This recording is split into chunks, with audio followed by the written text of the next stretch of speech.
really quick. Yep. The intro song, the Jason Isbell song, has to be played from the last minute and a half for the ending segments because there is a cuss word in the middle. You don't have to worry about that as long as you bring the music down like in the first 25, 30 seconds. Perfect.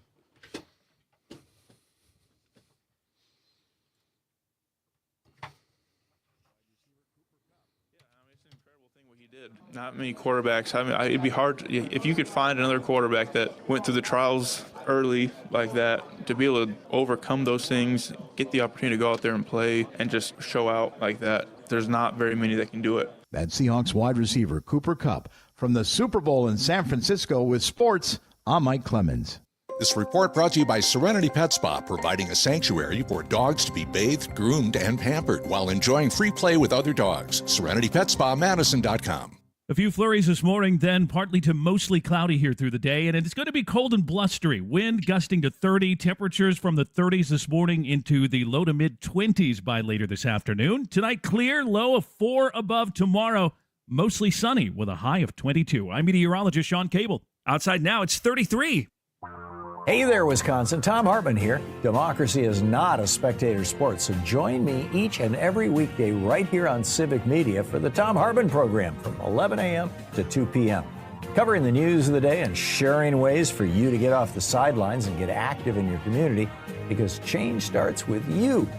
Get involved and tune in to the Tom Hartman program Monday through Friday from 11 a.m. to 2 p.m. right here on your local Civic Media radio station.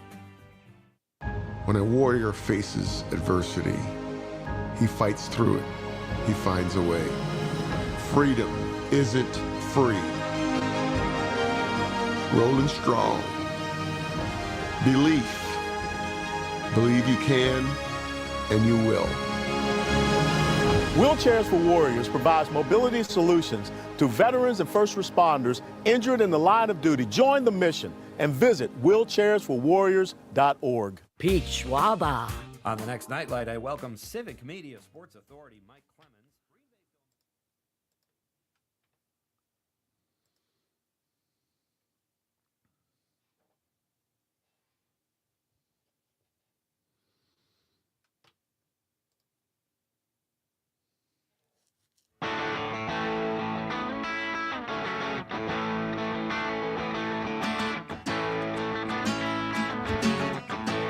I used to think that this was my town. Welcome to Civic Media Mid-Mornings. My name is Greg Bach. I am your host, your buddy, your pal, and I am currently not holding a pen in my hand, which is terrible. There we go. Good morning, everyone. Happy Friday. We are here. The weekend is almost here. I hope you're having a wonderful day, a wonderful morning. Thank you for sharing time with us. If you want to be part of the conversation, 855-752-4842, 855-75 Civic. Leave a comment on that live stream. We're currently streaming on Facebook, YouTube, and the platform we still call Twitter. I got a special guest today. Mr. Dom Lee is our producer all the way up in Madison. Good morning, Dominic. How are you this blustery? Let's see. The Civic Media mid-morning weather balloon is up in the air. It is 34 degrees right now. How are you doing up there? I'm doing pretty good. And like you said, it's actually starting to get warm now. It's starting to get warm. Not yet. We don't say those words. Well, for me, it was really, really cold. It was, negative something or a week ago? Not even. Yeah, that's true. That's very true. Very true. This is different. This is nice, though. I'm doing good, Greg. I'm glad to be on. Great. I'm glad to have you here today, and we are going to have a fantastic show for you this morning after the 9:30 news. We are going to be welcoming back to the show Gail Cornelius, who's the regional director for World Relief in Wisconsin. They have been doing a lot with faith leaders, with community members on how to help people basically give voices to those who are standing up to the ICE occupation in Minneapolis. There's growing concern there, and they are working on solutions using their faith-based group to work with communities to help get closer and closer to just getting to a better place up there in Minneapolis. Then we will be speaking after the 10 o'clock news. Naomi Kritzer is a science fiction and fantasy writer from St. Paul, Minnesota. And for the last decade, she's been infamous, it says here, for her election guide, which provides openly opinionated deep dive information on candidates running down the ballot races in Minneapolis, St. Paul. And Naomi's next book, Obstetrics, there it is. I said it before. It was so easy before. It's coming out in June. She's also been writing articles on how people can get involved and help with ICE. The post basically for those who are living within and outside the ICE occupation, giving resources on what people can do, whether you're living in the city or out. But that's Naomi Kritzer after the 10 o'clock news. Then we've got another edition of Take It or Leave It. Today we're talking Super Bowl. Are we going to talk Olympics? I don't know. Are we going to talk puppy bowls? I don't know. It's a sportsorific Friday, let me tell you. And if you know Greg Bach, you know one thing. I love sports. All right. Dom's laughing. Okay. All right. That wasn't sure. All right. Cool. It was good. I like the Puppy Bowl too. I'm a big Puppy Bowl fan. So yeah. It's Team Scruff and Team Fluff, I believe it is. Or I think you're right. I think I'm right. I don't know. Okay. All right. We'll talk more about that at 10:30. And then at the end of the show, we'll have a handy tip from Greg today. Just a tip for you for the weekend. That's all I'm going to talk about for right there. It's just a tip from me to you for the weekend. But we got lots to talk about, including a story out of the Wisconsin Examiner. Henry Redmond has the byline. This was released this morning. Twin Cities ICE presence extends into Wisconsin. Now, I know this is nothing new. I know that ICE has been present in Wisconsin for a while now, whether they are, as we spoke about with Jim yesterday, Hannah Dugan was arrested for obstructing what they said was an ICE arrest. They have been also going through smaller towns in northwestern Wisconsin, and this is what they're continuing to do.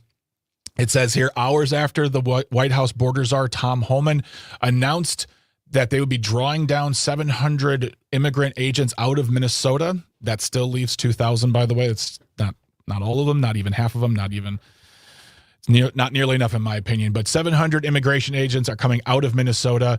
They crossed the St. Croix River to conduct a number of raids in the Twin Cities exurban communities of Hudson and Baldwin, Wisconsin. Those operations included the arrest of immigrants at the St. Croix County Courthouse, which is right up their alley, which is exactly where they were at when Judge Hannah Dugan was arrested. But they also went into Baldwin and arrested folks in a Mexican restaurant. In the prior weeks, federal immigration agents have regularly crossed the river, arresting people working at small manufacturing operations and gas stations ranging from as far as Eau Claire. I know folks up in that area have been messaging in. They say that ICE is in their neighborhoods. This is nothing new, but I'm saying this out loud now because this is something we all need to be keenly aware of. We need to not forget. They're maybe coming out of Minneapolis, out of the Twin Cities, Minnesota area, but they are certainly not done doing what they want to do, and that brings them here into Wisconsin.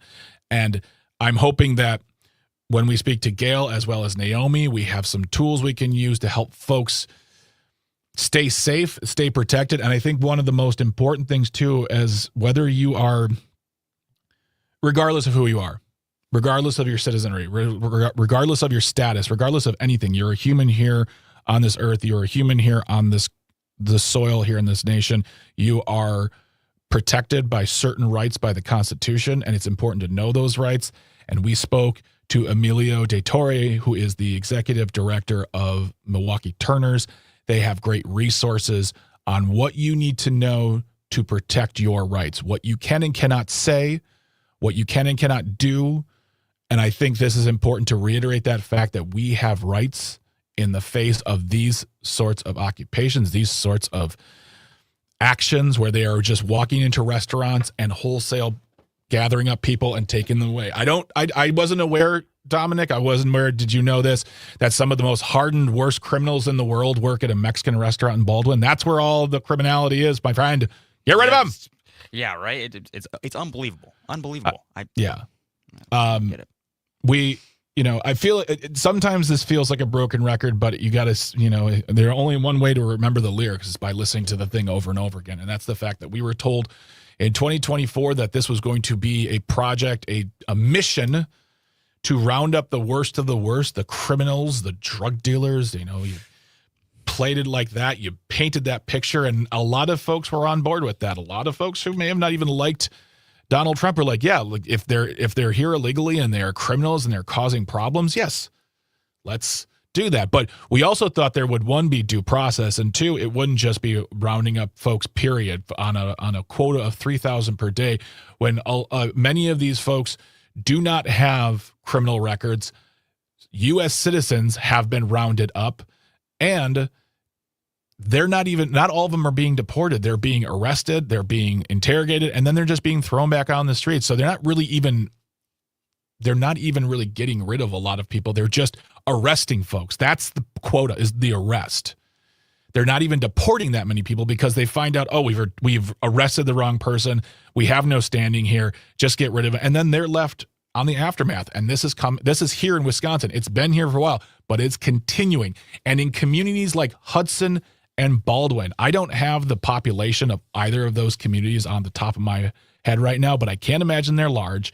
And I can't imagine that it is a hotbed of crime, especially if they're arresting people at gas stations, Mexican restaurants, and the courthouse. Another side of that argument, too, is these folks who are at the courthouse are doing it right, quote unquote, which is what they were always told to do. Do it right, do it legal, do it the correct way, take the correct path. All right, protected citizens who are seeking green cards, all of those things, that's what they're doing. They're doing exactly what you told them to do. And the goalposts are being moved so hard that they are now being arrested, and they're being arrested in our communities.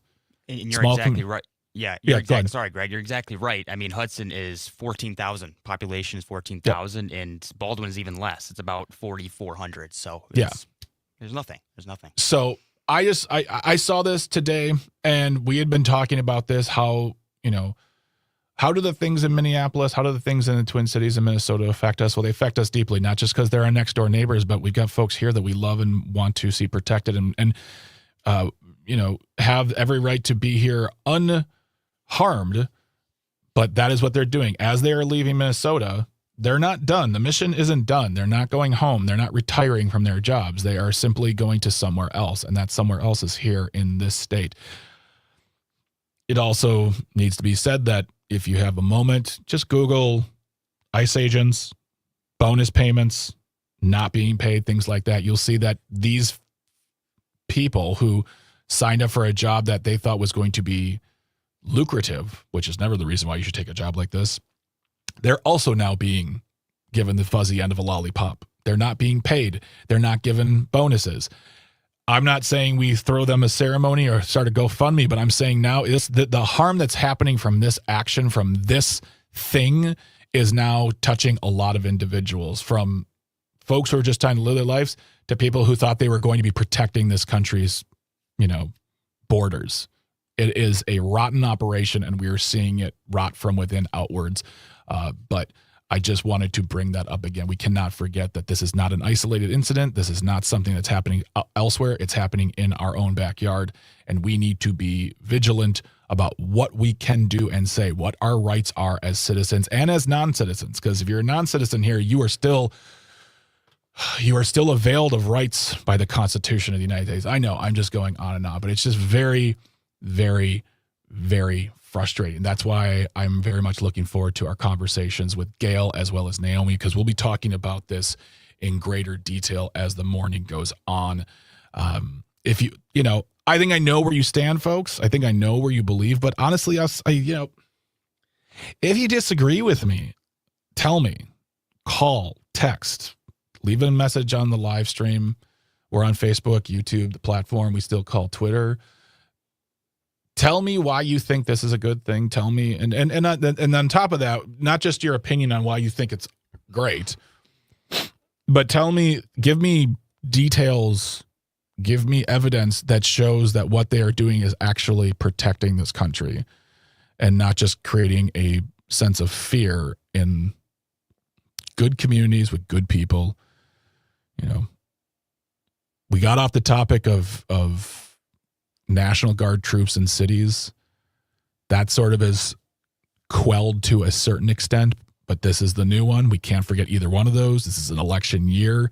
We go to the polls, Wisconsinites. We go to the polls, other places that are hearing me. But Wisconsin here, we're electing a governor, state senators, state assembly members. We're electing Congress members if they're in your district and running. This is an important year to select voices who want to protect the people of this state, people of this country. And I got a fun fact. I brought a really, really cool treat for you. Those protections are going to be for everybody, regardless of who you voted for. Regardless of who you voted for. When we protect the sovereignty, when we protect the rights, that affects everybody. Even if you didn't vote for the person in office, they're taking care of you anyways, because that's the job of those elected officials who want to stand up for our democracy. Yeah. Cindy from Appleton, I see you on the phone. I'm going to take you on the other side of the break because I want to give you time to talk. So just be patient with me, my friend. I think I already know what you're going to say, but I want to hear it anyways. We're going to take a small moment. We're going to grab some snacks, grab some water. It's important to stay hydrated, especially in these chilly temperatures. If it's dry out, you don't want that skin cracking. Don't want that skin. Good skin routines. That's what we're about here. But we're going to talk more about this on the other side. Please call, text 855-752-4842, 855-75-CIVIC. Leave a comment on the live stream. We're on Facebook, YouTube, the platform we still call Twitter. And do not forget, we're having fun here today. I appreciate your time. This is Civic Media Mid-Mornings. My name is Greg Bach. Dom is in Madison. Don't go anywhere. Stay tuned and stay close.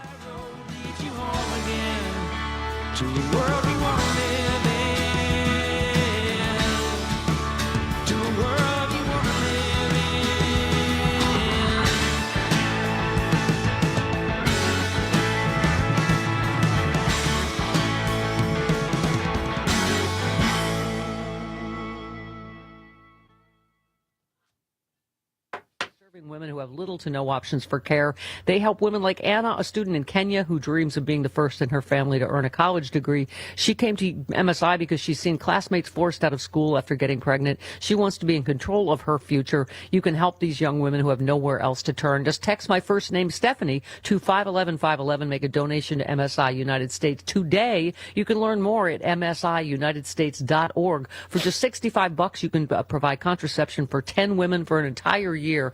msiunitedstates.org, or text Stephanie to 511-511. Text fees may apply. We have to seem like a sexy, profitable company, and we're almost pulling it off. It's the Stephanie Miller Show.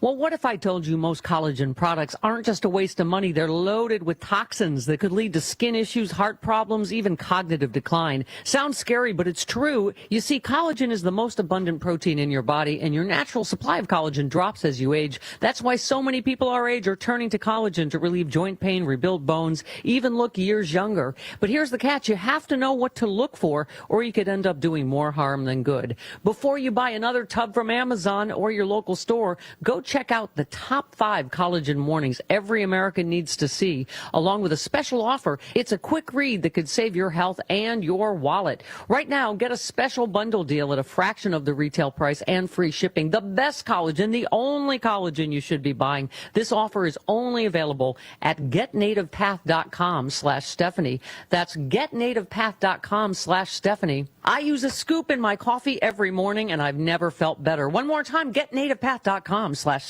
Here is a sobering reality. 257 million women around the world can't access contraception. 257 million.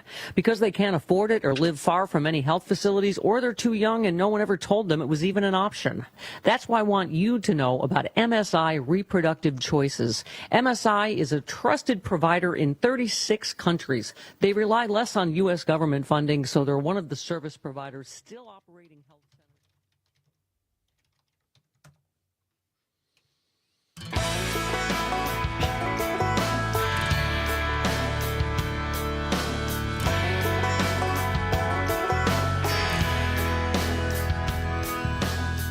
Welcome back to Civic Media Mid-Mornings. My name is Greg Bach. You are here. I am here. I appreciate you sharing time. Dominic Lee is up there in Madison, and you can get in touch with us by calling or texting 855-752-4842, 855-75-CIVIC. Leave a comment on that live stream.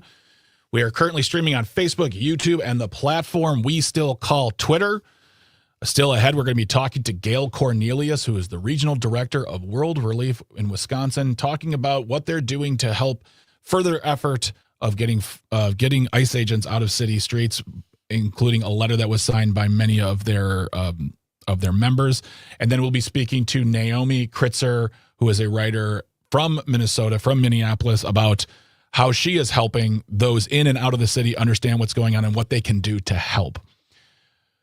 We were talking just earlier as we started the program for you today about an article in the Wisconsin Examiner by Henry Redmond discussing how ICE agents some of them have moved out of Minnesota and into Wisconsin, doing raids in Baldwin and Hudson, two cities and towns with a combined total. What was it? It was about like 18,000 total between the two. Combined total. Yeah. Yep. By raiding courthouses, Mexican restaurants, and gas stations. It's not new. They've been in Wisconsin. That's nothing. I'm not saying they're here finally, and we got to do. This has been an ongoing presence. But I was not surprised because I expected, if they're being moved out, as Tom Holman has said, they're going to go somewhere, and going across the river is just as easy for them because they can get what they need to get done. So we're talking about how to preserve our rights, how to preserve our relationships through protecting our friends. Cindy from Appleton is on the line right now. Go ahead, Cindy. How are you today? Well, no, I'm a little upset because I had missed what you said earlier because I was pumping gas, but I knew they'd be coming here eventually, but I just don't know why the Congress and the Senate doesn't start getting the backbone and putting the kibosh on this stupidity. I mean, this is nothing but stupidity. Yeah. And it's just an attempt to terrorize people so that on the polling days or the election days at the polling booths, when there's ICE there, people are not going to come. This is what this is all about, and anybody that doesn't believe this is nuts. I mean, Cindy, I don't disagree with you. I think that I would not be surprised in the heart of hearts of some of these individuals who are not, standing up, and a lot of them, and there are Democrats in that list too, of people who prefer a strongly worded letter to action. But the point for me is that they would much rather hold on to their power, as you mentioned, and that is by any means necessary. So therefore, they don't care who they hurt, because as long as they have power and as long as they hold on to the wagon that is pushing this, they're going to be protected. But I will continue to say this until it's no longer applicable.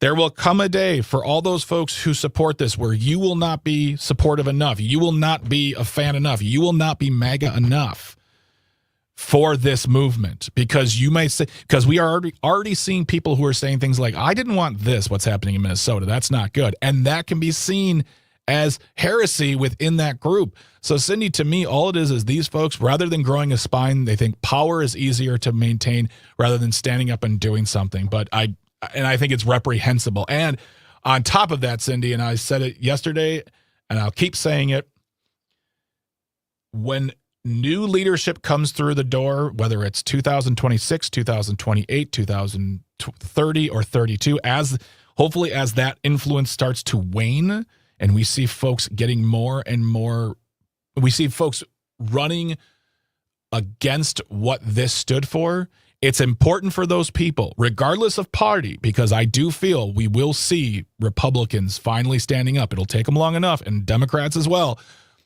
Then they need to be held their feet to the fire. They need to be the ones who suggest things like,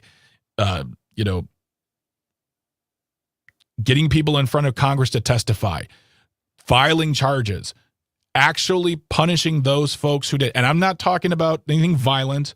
I'm talking about due process. I'm talking about what did they do and how does the law prescribe a punishment? Prison time, whatever that may be. But we cannot just let this go. We cannot just say, well, let's just as a country move on. Let's just get together. And this is what they did to Nixon. They pardoned Nixon because the country needs to move on. No, we need to actually punish people who are trying to work actively against what we stand for in America. That's basically the gist of it for me. And if we see folks who run on an anti-MAGA platform say we need to do something and they do nothing, that's bad too. That's really, really bad. So 2026 is a very important year. It's election year. You got a lot of choices to make. People are running for positions. They're trying to get jobs. Keep them or be the new person. Make sure that you have your questions ready. Make sure that you get straight answers, because that's what you deserve, because they want to represent you. So that's the end of my little tirade. Dom, is that Gene from Eau Claire on the line? Oh, yes, it is. Gene, all right, you got about 1 minute left, so you go. Go ahead. Where are you, dear? There you are, dear. Yep, here I am. We need accountability. Yep. And we need to hold our feet to the fire. This Absolutely. will never happen again. Thank you. Bye.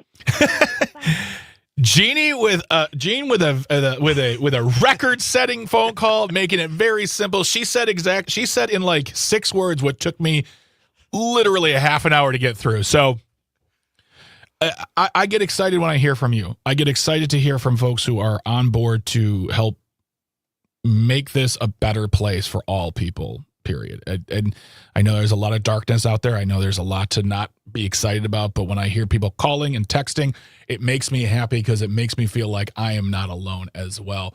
Really quick, John from Oshkosh listening on WISS says most of the MAGA remaining will lurk on the shadows, too ashamed to admit they voted for this. Those that are still vocal are just provocateurs and or blatant racists.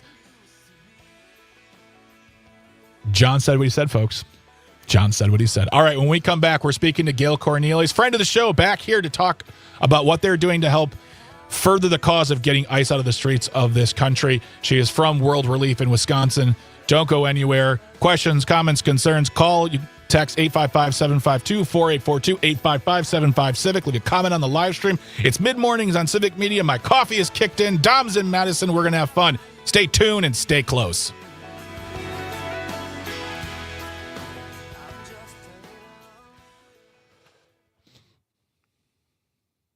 Unique spirits online at downdrinks.com or visit the tasting room in Cottage Grove. From local news to what's going on around the state, Civic Media's mission is to bring you real news and great conversation. For Civic Media News, I'm Lisa Hale. No ice is safe ice. We hear it all the time from the DNR. Now the Winnebago County Sheriff's Office is echoing the refrain. Hello, Gail? Is this Gail? Hello. Hey, Gail. Welcome Hi, back. Greg. Good to see you again. Good to see you too. Gail, Dom, Gail. Hi, Dom. Nice to meet you. Nice to meet you. All right. Well, you're an old salt of the show here. You know what's going on.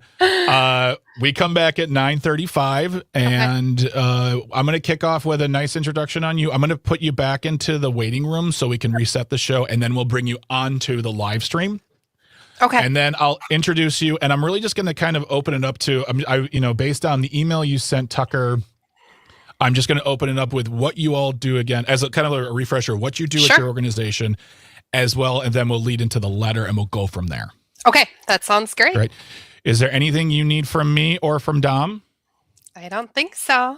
Okay. Just remember, Dom will give hand signals, and we're good to go. Okay, you got it. All right, we'll talk to you in a few minutes, Gail. Welcome back. Thanks so much. Thank you. All right. Yeah.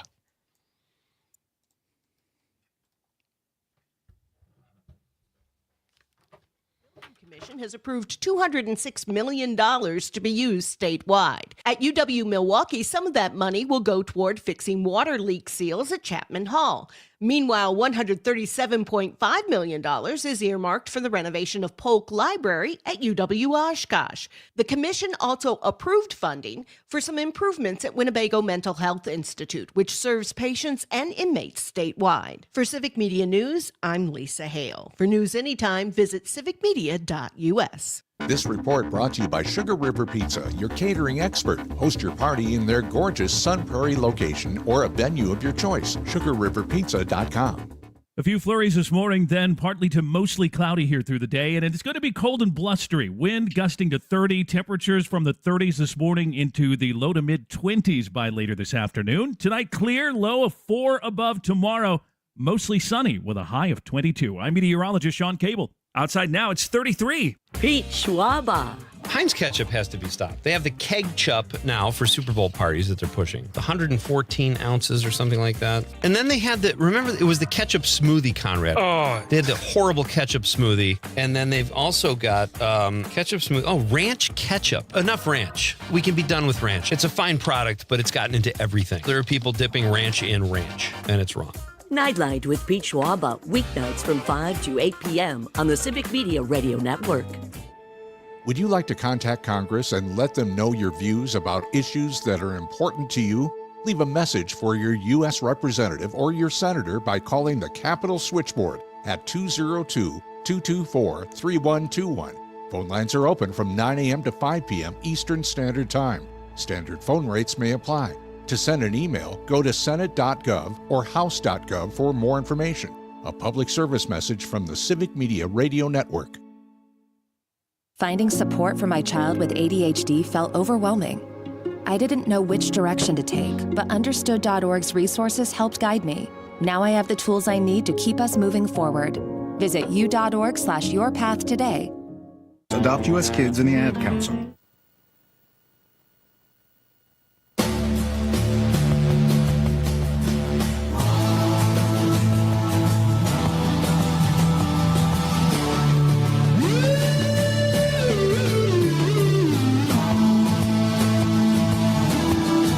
Down in D.C. this morning, they held the annual National Prayer Breakfast. Trump, of course, President Trump was down there this morning, did some special material just for the prayer munchers. I think I've been here just about every time. It's hard to turn it down. I don't have the courage to turn it down. Sometimes I want to. Last time I came, I got in at 4 a.m. They said, "Sir, you're going to be speaking at 7." I said, "Really? Oh, that's wonderful." Yes. I said it was really wonderful. It was wonderful despite no sleep. It was great pretending to pray.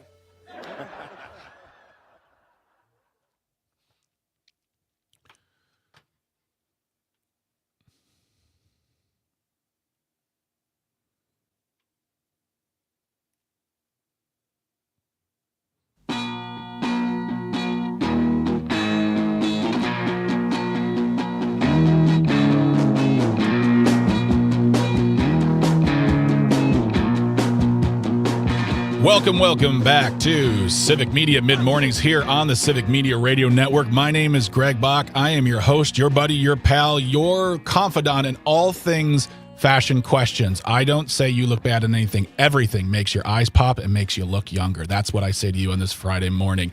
You're here with us on the Civic Media Radio Network. If you want to get in touch with us, you can do that by calling, texting 855-752-4842, 855-75-CIVIC. Leave a comment on that live stream. We are streaming on Facebook, YouTube, and the platform that we still call Twitter. Still ahead after the 10 o'clock news, we have Naomi Kritzer, who is a science fiction writer, a citizen of Minnesota, lives in Minneapolis, and I'm sorry, St. Paul, Minnesota. I'm not getting that fight.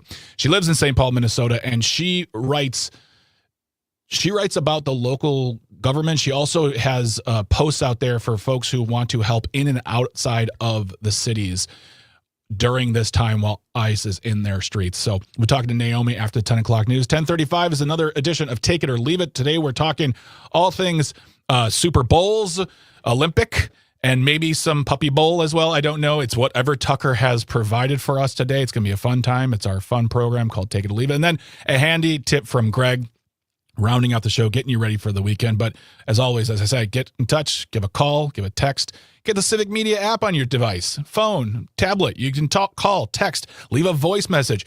And I don't know if you know this, Dom, but they can leave voice messages for us even if they don't like it. I've got lots of voice messages from people who don't like me, and they are, let's say, creative in how they tell me that. But we're not going to waste any more time on that. We're going to keep the conversation going. We opened up the show talking about ICE moving their way into Wisconsin further. They've already been here. They didn't just come here this week, but they were spotted in Baldwin and Hudson doing raids in very dangerous places laden with criminals like gas stations, Mexican restaurants, and courthouses. Oh, boy. We're talking a lot about this today. And to talk more about what folks are doing to help with this situation, I'm welcoming back to the show the Regional Director for World Relief in Wisconsin, Gail Cornelius, friend of the show officially, back again. Wow. Welcome. Good morning, Gail. How are you today on this blustery, sort of deceptively warm morning? I don't know where you are, but it's 34 degrees here. That's crazy. So Yeah, it feels warm. So Yeah. I'm good. Thanks so much for having me back. Happy to be here. Now, you were on a couple weeks ago, and we appreciated the talk so much. We wanted to have you back because there's been stuff going on with the organization in response to what's happening in Minnesota and around the country. But before we get into that, Gail, give us an overview of what World Relief in Wisconsin does, and the wider picture with the organization around the world. Sure. So World Relief is a global organization. We're a Christian humanitarian organization. And here in the US, we work primarily with refugee resettlement. So Yes. we work in partnership with the federal government to be the folks on the ground that when the government approves refugees to resettle in the US, we are the ones that have the privilege of receiving them and helping them to start rebuilding their lives here. And so in Wisconsin, we have several areas where we do that, mainly out of the Fox Valley and Chippewa Valley, so on either side of the state. And as you can imagine right now with the families that we've been walking alongside, particularly in Chippewa Valley and Eau Claire, it's a pretty tense moment, I would say. And in that article, it did mention that there was ICE presence in Eau Claire as well. And, you know, I don't want to go down this rabbit hole of hypocrisy, if you want to say that. What I do want to ask before we get into what the group has done recently with regards to like a leadership call to the president, which is in this process that you do, this is not easy. We talked about this last time. Becoming a refugee, working your way towards getting placed, getting your way towards a path to citizenship. This isn't a simple plan. This isn't something you just walk into America and go, all right, where am I going today? It's a process that people have to go through as if to say they're doing it the right way, correct? Correct. So refugees are some of the most highly vetted immigrants in our country. The process is extensive. They go through multiple security checks with many of our national security agencies. And often it's a very long process. So we have families that have been waiting for decades to be resettled here. And through that process, they're re-vetted and re-screened through the entire time that they're waiting, even until, you know, they arrive, and they have even more screening once they arrive. And so it is a highly controlled, highly vetted process, which is why I think it was so surprising for us as an organization to hear about this new operation, which I know we'll talk a bit about, but Operation Paris, which is an operation that focuses on refugees specifically, post-admission refugee re-verification and integrity strengthening, is the full name of the operation. They love it. They love an acronym, Gail. God. Right. So it has been something that has taken us aback a bit as an organization to know that we are working with folks that have already been through a tremendous amount of vetting and screening, and to have this operation announced has come again as a surprise, and I think is a real challenge for refugees that again have followed every step in the process, have done all the paperwork, have done everything, as you say, what people call the right way, as it were. I guess the question I would have for you before we get into your organization's response to this is, you know, I'm sure I am betting dollars to donuts you've gotten no official answer and or reasoning for what they're doing, but amongst yourselves or what you're hearing, why is this? Is it because they just so fervently want to deport people? They have these quotas. They have to look at every single subsect of individuals here in the country. Like, all right, well, we started with what we thought were illegal immigrants or undocumented citizens, but now we're running out of those, or we're not doing it. So now let's go. Is it just a thing of they're just directing their target at whatever group they can find? Is that what we're looking at right now? I think that answer is far above my pay grade. So I don't have a lot of clarity on that.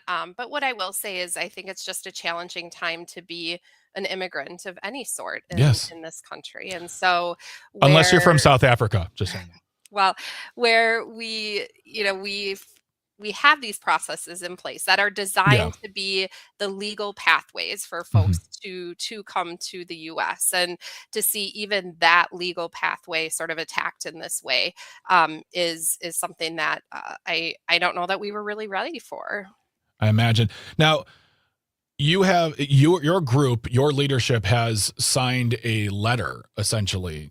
Can you tell us more about this letter and the impetus of it and what it seeks to do, as well as who has signed? Sure, absolutely. So, as you'll remember from our last conversation, World Relief is a Christian organization. We do all of our work in partnership with the church, and so we really call to the church at this time and remind folks that there is a Christian calling for loving your neighbor, welcoming the stranger, and for so long, the church has been such a large part of refugee resettlement and being the folks that help refugees restart their lives here in the US.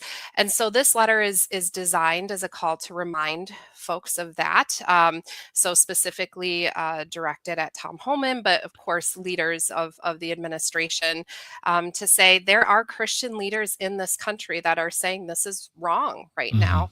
That is saying we have supported refugee resettlement. Our church community wants this to happen because this is our biblical calling. And so they are speaking out against this particular tactic. And we've been really pleased so far to see over 10,000 signatures nationwide, and more people are signing on every day to this Christian statement on refugee resettlement.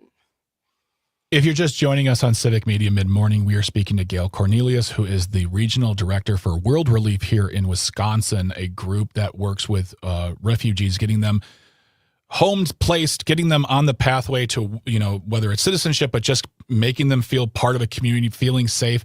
And I don't know if he's on the letter itself, but I feel like one of the major religious leaders, Pope Leo, came out and said that this is not good. Like, he didn't speak specifically about refugees, but he spoke specifically about the fact that what is happening to these folks is essentially a bad path, and it's not of Christian values. I mean, when the Pope is coming out and saying this ain't good, how are you guys talking about that kind of thing? I mean, I feel like that's a pretty big deal when the pontiff says, no, you're wrong, Mr. President. You're wrong, America. This is not the path.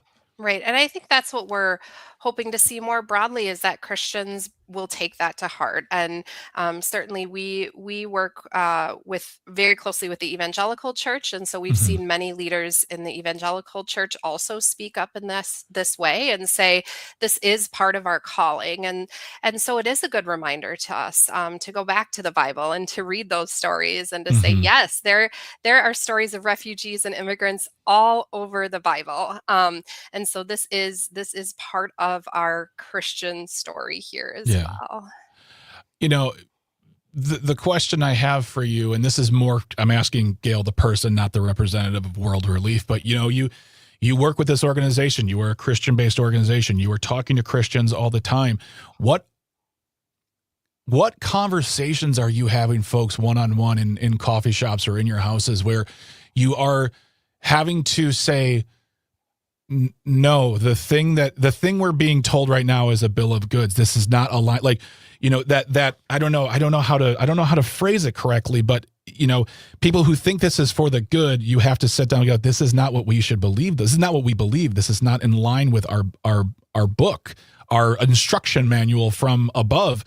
And basically, I don't want to say changing minds, but just having tough conversations with folks who may think this is the right thing. Right. There's a lot of tough conversations happening right now. And I think the way as a person that I approach it is really on the human level. I have the distinct privilege of actually knowing refugee families and getting to spend time with them and walk alongside them and hear their stories. And a lot of folks don't get to do that. They understand, they may understand who refugees are or hear about it as sort of this idea in our community, but they might not actually know the people. And so for me, that's really what I focus on. That's what keeps me going, because again, it's not an easy place to be right now. And when it feels like every day are those hard conversations, thinking about the people that we actually serve is what keeps things real. I think one of the most difficult points I've been trying to get across and trying to make clear is that while if a person wakes up one day and says, you know what, this is wrong, this is not right, this is, for whatever reason, they feel that they have lost their way. It also shouldn't have to take knowing someone directly involved to do that. If it is, then fine, cool deal, excellent. But we need to also understand empathy that doesn't come from direct experience, to say, like, I don't need to know someone to know this is wrong or to want to be able to help and to feel sorry for and to take action. And I think that's something that comes from maybe those tough conversations. You work with those folks in those communities, but a lot of people do not. So they think, well, it's not my world, so why do I care? Well, you should care because they're humans. But we're going to keep the conversation going with Gail Cornelius. She is the regional director for World Relief in Wisconsin. They work with refugees, talking about a letter that being sent to our national leaders on the fair treatment of human beings as based by Christian values and Christian teachings. More to come. Civic Media, mid-mornings. Don't go anywhere. Stay tuned and stay close.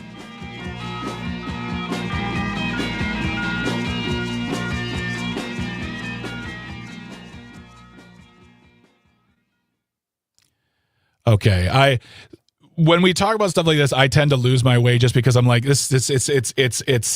like, it just seems so simple.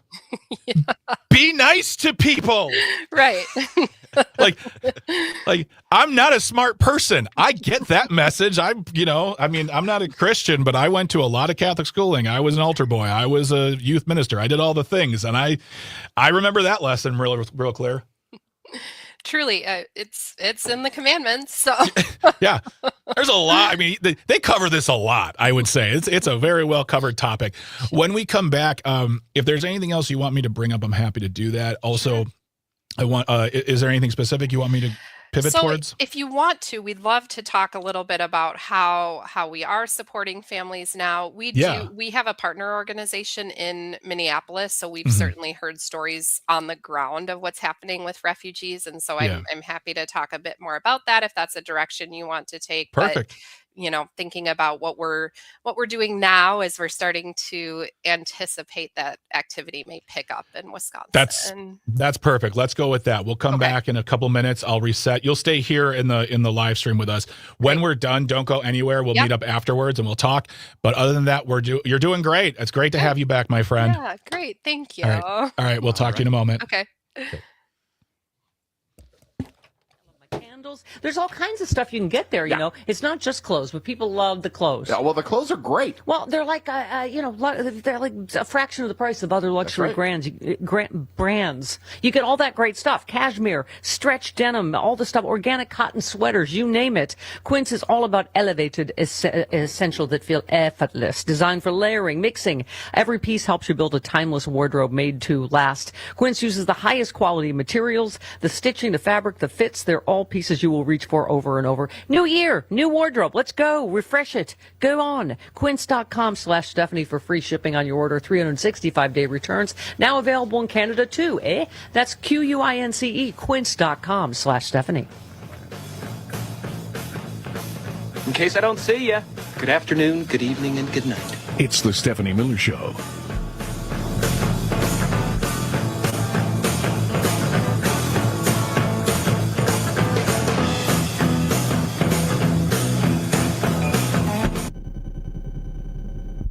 If you're a homeowner in America, you need to listen to this. The FBI has been warning about a type of real estate fraud on the rise called title theft. Your equity is the target. Here's how it works. Criminals forge your signature on a single document, use a fake notary stamp, and file it with the county. And just like that, on record, they own your home. Using your ownership, they can take out loans against your equity or even sell your property. And you won't know about it until foreclosure or collection notices show up in your mail. That's why I've partnered with Home Title Lock, so you can protect your equity and find out today if you're already a victim.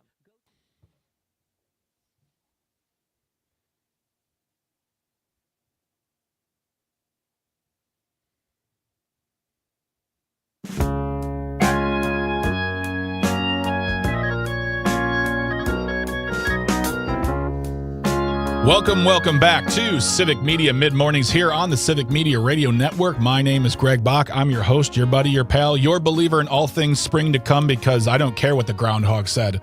I don't care at all. We're here today on a Friday morning. We're appreciating your time. Thank you for sharing it with us. If you want to be part of the conversation, 855-752-4842, 842-855-75-CIVIC. Leave a comment on the live stream. We are streaming on Facebook, YouTube, and the platform we still call Twitter. Still ahead, Naomi Kritzer is a science fiction writer who lives in St. Paul, Minnesota, and has been helping get the word out to folks in and outside the community on what they can do to help during this ICE occupation in their streets. Then we got, let's see, Take It or Leave It with senior producer Tucker. It's going to be sports. We're talking about the Super Bowl. And then a handy tip from Greg to round it all out for the weekend. So we're glad you're here with us. Speaking of calls, before we get back to our conversation with Gail Cornelius, she is the regional director for World Relief here in Wisconsin. Betsy has been very, very patient. Betsy in Jefferson, what's going on this morning, my friend? Welcome. Hi. Hi. Betsy from Wauwatosa. Oh, Betsy from Wauwatosa. My apologies. Oh, no worries. Before I talk about the military and cities being deployed, I did want to mention that my son, at a Cat with News, lives in Los Angeles. He came to see his mommy in Tulsa for one night before he went to Minneapolis, where he was standing where ICE told him to stand and taking a picture, which is what credentialed journalists do. He was bear sprayed from about 2 feet away in the face with a canister. Fortunately, someone else who was there dragged him into a restaurant for a decontamination. He said he would have died in the snowbank if not. Gotcha. So, I'm sorry to hear that, Betsy. I am too. Fortunately, they did that. Or unfortunately. That's against the law to do that to citizens as well as credentialed journalists.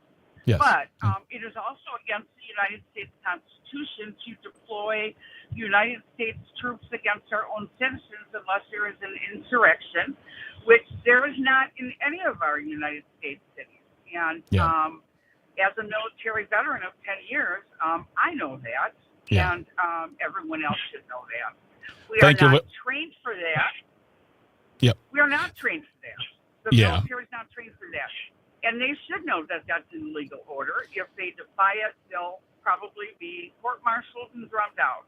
So they'll probably just go along with it unless you're told to take an action against the citizen. Thank you so much for calling in, Betsy. I appreciate you getting in touch with us today and sharing your thoughts. I'm sorry to hear that about your child. Well, trying to just do the work of reporting the news, but we got to keep these conversations going. We got to keep the help going. We got to keep the support going. And Gail, that's what your organization does specifically. And with everything going on now, specifically with Minneapolis, and we spoke about them making their way into Wisconsin, what is World Relief in Wisconsin doing as far as processes to help those who are already here, who want to come here? How are your plans changed or stayed the same? Yep, that's a great question. And I think right now, when we hear stories like that from Betsy, and I'm sure Naomi will be sharing more about her experiences in Minneapolis too, it's hard as an individual to think, what can I do? Or even in Wisconsin specifically, we think about, well, that's in Minnesota, which isn't that far away, but it does still feel like, well, it's still not here yet. And so for us, we don't want to be kind of stuck in that or paralyzed by thinking it's too big of a problem for us to take action on. So instead, what we're doing again is really focusing on the human to human interaction, on the people. We know if our refugee families are impacted by detention or are in this Operation Paris that they've talked about, that there's going to be key things that they need to have together to prepare themselves. So we're really focused on equipping volunteers, other community partners, our own team to help families get all of their emergency plans together, to make sure that they have all of their key documents together, that they have planning in place for what would happen if somebody in their family was detained. And to do that, it takes a lot of trusted relationship building. And so that's where it comes in with equipping churches and community partners and volunteers. And that's really what our work is focused on now. We're also standing up volunteers volunteer teams that would walk alongside refugee families if they had experienced detention. So doing things like you will hear stories out of Minnesota where people are delivering groceries to families' homes, or helping to ensure that they get medical needs met, or helping to set up laptops for kids that won't go to school right now because of the environment there. And so we're really working on mobilizing those teams to be prepared when or if this does occur in Wisconsin more broadly as well. Gail, so we only have a couple minutes left, so I just wanted to ask you really quick, if folks want to get involved, how can they do that? How can they support World Relief in Wisconsin? We will have the letter in the show notes. You will have your organization's website in the show notes as well. But what can people do to reach out to help you?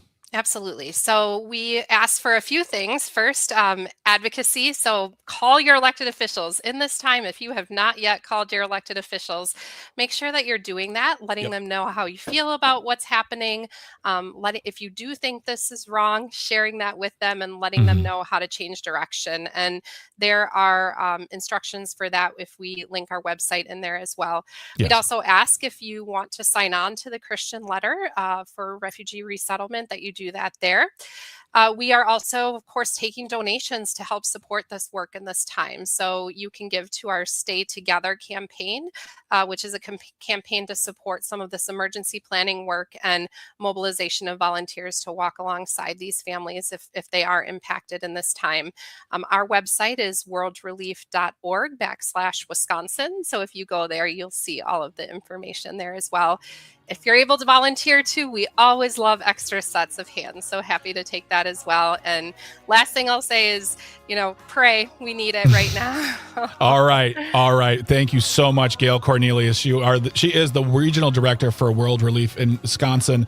Wonderful to talk to you again, my friend. All of that, your organization, all that will be in the show notes today. If you want to check it out, go to civicmedia.us/shows. Look for Civic Media Mid-Morning. Click on that. You can do all you need to do. Gail, have a wonderful weekend. Thank you so much. All right, don't go anywhere. When we come back, Naomi Kritzer on Civic Media Mid-Mornings.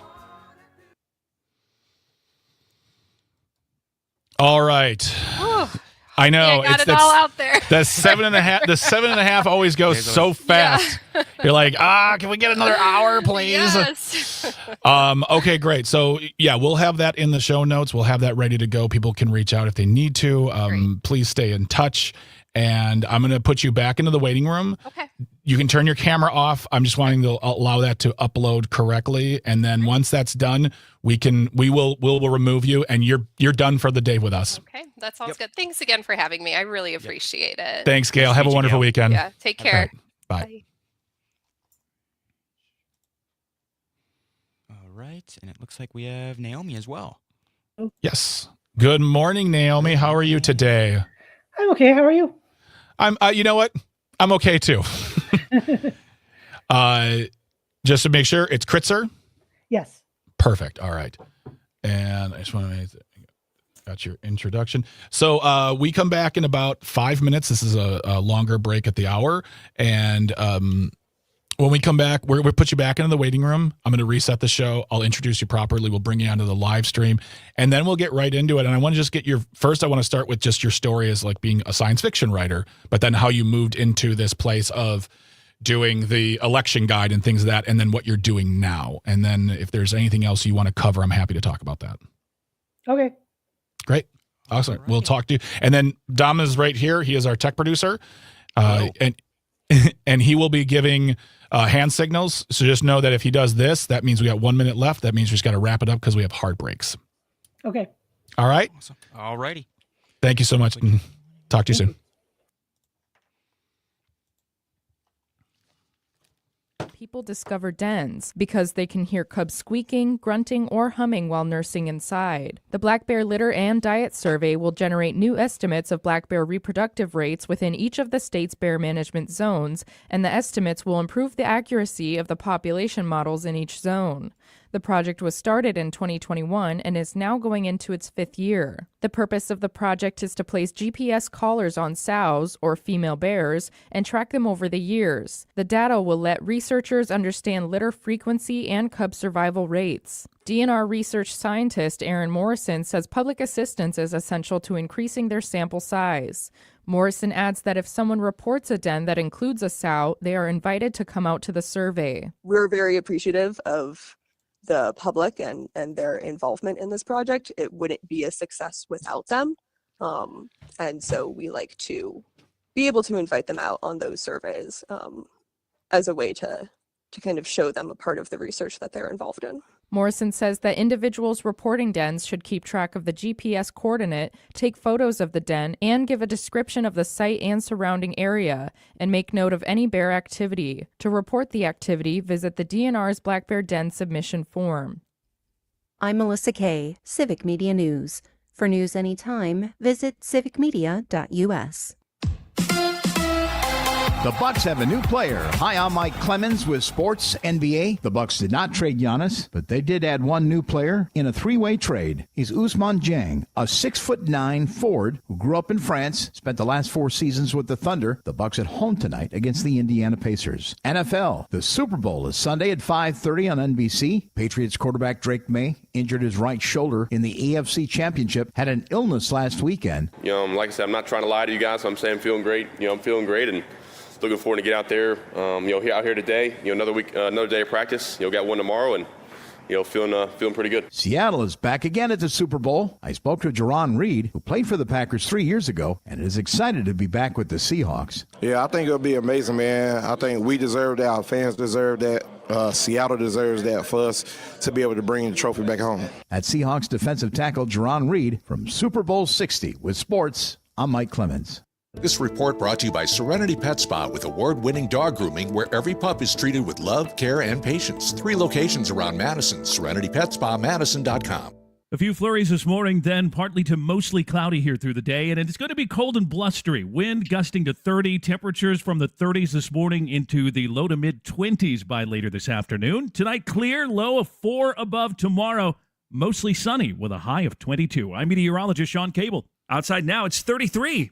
A fresh perspective on the great outdoors. What's up, everybody? My name's Joel Clayfish, and this show is all about the great outdoors of the great Midwest. I have the joy of steering the ship across every lake in Wisconsin, Minnesota, Michigan, Iowa, and Illinois. This is Raised in the Woods. Raised in the Woods with Joel Clayfish and Ellie Lawton. Find the podcast on Apple, Spotify, or wherever you listen to podcasts. Finding support for my child with ADHD felt overwhelming. I didn't know which direction to take, but Understood.org's resources helped guide me. Now I have the tools I need to keep us moving forward. Visit u.org/yourpath today. WMDX, where conversations last longer than tweets.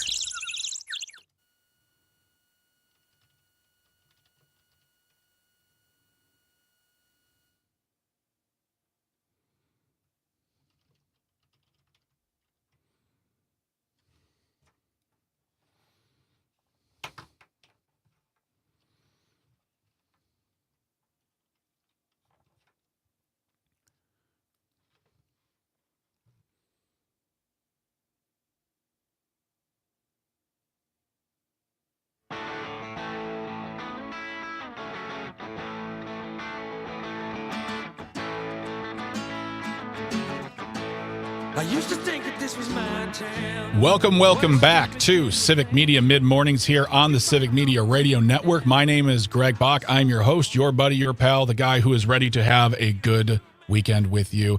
We're very happy you're sharing time with us today.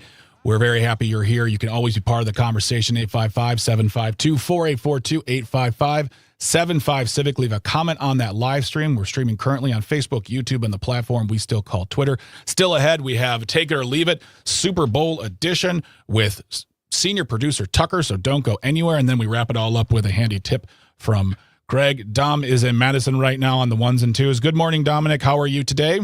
Doing really good. Can I call you Dominic, or do you prefer Dom? My parents always call me Dom, but you can call me Dominic, Greg. You can call me Dominic. All right. Thank you. I was going to make a joke there, but I couldn't think of anything in the moment. I'm not good at improv. I apologize. All right. But yeah, still a great show. Great programming still ahead today. Always love having you around. If you ever want to catch up with what's going on, you can't listen to us live on terrestrial radio. That's fine. You can always take us on the Civic Media app where you can listen and stream live there. We got music stations, talk stations. We got news there. You can participate in text to win contests. You can call, text, leave a voice message. You don't even have to like me to leave a voice note. I know that. I got them on my computer. They're creative, and they're a tiny bit mean. But it doesn't matter. We love hearing from you regardless because you are sharing your time. And speaking of sharing their time, we're very excited to welcome our next guest to the show. She is a science fiction writer from St. Paul, Minnesota. Her next book, called Obstetrics, is coming out in June. Please welcome to the show, Naomi Kritzer. Good morning, Naomi. How are you today? I'm fine. How are you? I'm doing well. Thank you so much for being here. I'm happy to be here. Excellent. Now, before we get into it, I was talking about it earlier, what you have been doing in the St. Paul, Twin Cities area to get folks informed, and outside of the area as well, with regard to the ICE occupation, as well as what I saw here too, your infamous election guide, which I truly, truly love. Give me a little backstory on you. As I mentioned, you are a science fiction writer. You are not a political science writer. You are not someone who, your roots are in science fiction, correct? Yes. Yeah. I was raised by a political scientist. My dad was a political science professor at the University of Wisconsin when I was growing up, actually. So nice. Okay. So it's in you. It's yeah. That's excellent. That's excellent. Really quick, because I do enjoy science fiction. What is your forte when you're writing science fiction? What is your message in there? What's your style, if you will? I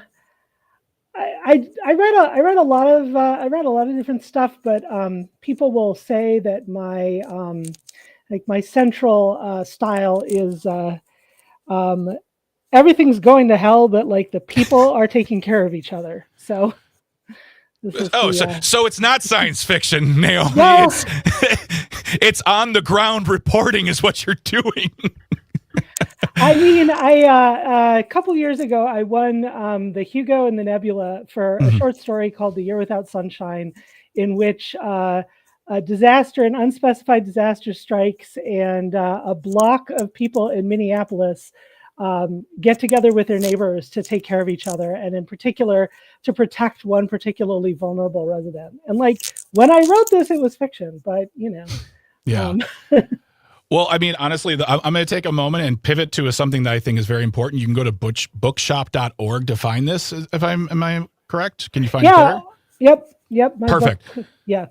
I love that because bookshop.org is a great place to find books. You can support your local bookstores there. I have an account there. I have a gift card that I've been raring to use, so I might be using it there. But you can also help your local bookstore. So, I mean, if you're looking at getting that short story in your life, do it. I would say do it through that group. The short story itself actually is posted online. It was published in a web magazine. So okay. Don't go to bookshop.org. Go to Uncanny Magazine. We'll put that all in the show notes so people can find that for you. But okay, so you are a science fiction writer raised by a political science professor, and it started off with what says here is an infamous guide to elections, and now you are writing posts that are helping people in and outside of Minnesota to help with the ICE occupation as it stands right now. Give us the impetus of all this. Was it something you were always interested with politics? Or, I mean, when it comes to writing an election guide, that's not like the norm. It seems like you may have said, I got to do something about this, and I'm doing it right now. What led you to this part of the world? The story of my election guide is this. So I think it was 2005 or so, I was, I discovered that if I went online, I could find my ballot before I went to vote. And I could go see all the people running and all the races. And that gave me time to look up the people that I hadn't heard of. Yeah. And, in any given year, there's races that you've heard about. This year, there's going to be a gubernatorial race in Minnesota and a U.S. Senate race in Minnesota. And then there's races that don't get as much news coverage. So even if you know what the person does, you may not know anything about the candidates. And at the time, I was living in Minneapolis. And Minneapolis still elects a park board. But at the time, they also elected a library board. They had an elected library board, and they had an elected seat on the Soil and Water Commission. Interesting. So, yeah, and I knew nothing about. I knew like the library board candidates sometimes got party endorsements, which could help, but like interesting soil and water, there was no coverage of that anywhere. So I discovered that I could look up my ballot, and so I did that, and I was like, okay, this year I will go through all of these sort of obscure and minor offices, and I'm going to look up all the candidates, and I can figure out who to vote for. And I needed to take notes, and I was doing this on my computer, and so I opened, at the time I was using LiveJournal. I opened a LiveJournal window. Oh, Naomi. Yeah. Okay. All right. Start talking about Friendster, and we're best friends. All right, cool. Go on. I actually never used Friendster, but I did use LiveJournal. So I opened up LiveJournal, and I just took notes in my LiveJournal window, and then I organized the notes I took, and then I decided on each candidate, I added who I was endorsing, because you can endorse candidates. Anyone can endorse candidates. Yes. There's no rule that says only important people can endorse candidates. I, a complete rando, was going to endorse my favorite candidates. Yeah. And then I posted it because I did have a couple of friends who lived near me, and I figured maybe they would find this useful. And they did. And then, I believe already the next year, people were like, so who are you endorsing this year? And at the time, this was 2 people maybe that were paying attention, but I was like, okay, clearly this was useful. So I did this again. And this blog was mostly just read by my friends and people who knew my friends. And that was pretty much it until 2013, which was the year of the mayoral race where R.T. Ryback had been the mayor of Minneapolis, and he decided not to run again. And you could file for the mayoral office. They had just implemented instant runoff fairly recently. And then you could file for the office by paying $100. It was really cheap. And 36 people, wait, no, it wasn't 100, it was 20. It was $20. Yeah. oh my God. You're asking for trouble when it's $20. Yes, you are. And so 36 people ran for mayor. Oh my gosh, I forgot about that. And a dozen of them probably were fairly, it was more like 10, but there were actually a fair number of serious candidates. And then there were all these other just completely random people, including a guy who legally changed his name to Captain Jack Sparrow, a guy who believes that Laura Ingalls Wilder is God. There's just, they were just an amazing array. So that year I wrote about a little bit. I looked up every single one of these people and then wrote about who they were, what I could find out about them and their political experience, if they had any at all, what their beliefs were, what they wanted, and then each one I was like, is there any reason to believe this person is qualified? Yes or no? Should you vote for them? Yes or no? Anyway, so that year my blog broke containment. It was still on LiveJournal at this point, which at the time was the people who were passing it around were like, can you believe this is on LiveJournal? But after that, I moved it to a WordPress blog, and I have a lot more. I got a lot more readers, and it's very widely read in Minneapolis and St. Paul, to a lesser extent statewide, because I do statewide races. I only do races that appear on the ballot in Minneapolis or in St. Paul. You just lost my camera. But I can hear. But I can hear you. That's fine. You keep talking. Good. I can hear you. All right. Dom, can you put a banner up with her name, please? Absolutely. Thank you. We are talking to Naomi Kritzer, who is a science fiction writer in St. Paul, Minnesota, about all the work they've done regarding getting people educated on local elections. And Naomi, I think this is fantastic because we speak on this all the time, that yes, we know who's running for president. We know who's running for senator, for governor, maybe even a lesser extent who's running for Congress.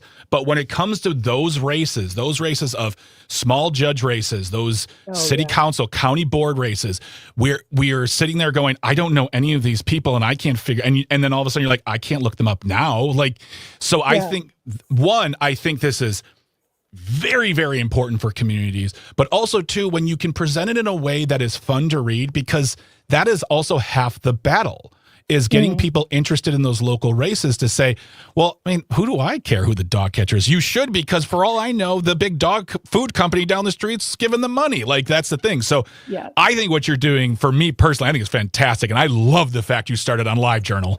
I will say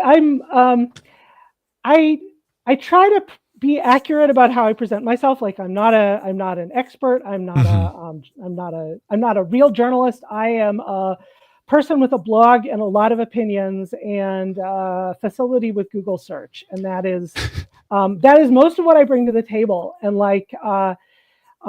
people will sometimes ask, like, why does anybody care what Naomi Kritzer thinks? And I'm like, I don't know why people care what I think. But it's people find the information I present useful, and they find it entertaining. I think that's why they care about what you think. I think that's why people. Did you just me like a Midwestern not taking a compliment right there? Did I hear that just now? No, that is not intentionally. It must have been pure instinct. It's ingrained within us as Midwesterners. We cannot accept praise in any way, shape, or form.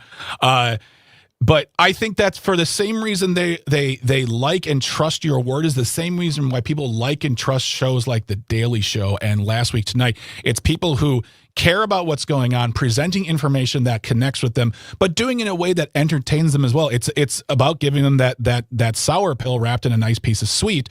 And that's why I think people connect, because also, they are you, Naomi, and they know people like you, and that's more trustworthy than someone on 24-hour news network saying you should vote for this person. Well, why do I care? You're a billionaire. I don't care what you think. You're fine no matter what happens. We're going to keep the conversation going, though, with Naomi Kritzer, who is a science fiction writer, and I would say political commentator, pundit. I don't know how, as far as politics. Commentator, blogger. There you go. She lives in St. Paul, Minnesota. When we come back, we're going to talk more about the posts you've been setting up for people inside and outside the city on what they can do to help during the ICE occupation in the streets of the Twin Cities. But don't go anywhere. If you have any questions, comments, 855-752-4842, 855-75-CIVIC. Leave a comment on the live stream. We're on Facebook, YouTube, and the platform we still call Twitter. Still lots of programming ahead here on Mid Mornings on Civic Media. Stay tuned, stay informed, and stay close.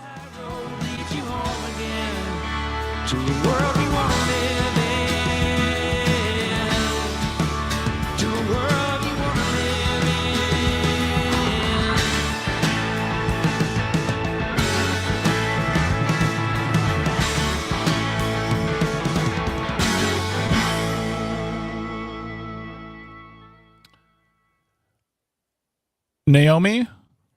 Yeah? Really quick question, and I apologize for not asking sooner. Pronouns are she, her, they, them? Yes, she, her. Perfect. All right. As soon as I said it, I'm like, you didn't ask! Yeah. Okay, cool. All right, we come back in about 2.5 minutes. When we come back, I'll give you a quick reintroduction, and then I want to get into the posts regarding the streets of Minneapolis and whatnot, and we'll go from there. And then if we have time, I'd love to mention the book that's coming out this summer. Okay, great. All right, we'll talk to you in a few minutes. Great. Thank you so much for being here, Naomi. This is fantastic. Fantastic. Thank you. All right. It's a sexy liberal tour, but before you joined. But I did take down John Fugelsang, Hal Sparks, Aisha Tyler, and Rob Reiner, who all did the show at the Beacon Theater in New York. I have no idea why we made the Epstein. Someone had subscribed to the Beacon Theater, calendar list, and it just happened to be in one of the emails that was in the Epstein files, the sexy liberal comedy show. Listen, I know you're jealous. I know you're jealous. I'll get you into some other trouble with me, I promise. Okay. It's okay. You know what? We're famous by association. I know this is wrong, but I'm a little proud. I don't know why. I know, right? I'm extremely proud. I feel this way, but I kind of am like, I mean, I put in titillated. Yeah. This is exciting. Yeah, John Fugelsang wrote us this morning. He's like, we made it. We're in the Epstein files. We made it. At least everyone was 18 and over. Yes. Ay. All right, 21 minutes. Totally, thank God. 21 minutes after the hour. This portion of the show brought to you by Vibrians. Hyaluronic acid. That's in the, we did the penis injection story, the Olympic story. Yeah, the Norwegians. I'm telling you, that's a magic ingredient for a lot of stuff. Yep. Vibrant Super C Serum, I'm telling you, works like nobody's business. It replaces everything: your eye cream, night cream, neck cream, wrinkle cream, dark spot cream. Yes, hyaluronic acid in there. Yeah. Magical. Vitamin C, vitamin B, vitamin E delivers noticeable results. You can simplify, get a healthier complexion, minimize wrinkles and age spots, all just with Vibrance, this one magic bottle. If you don't find it better than your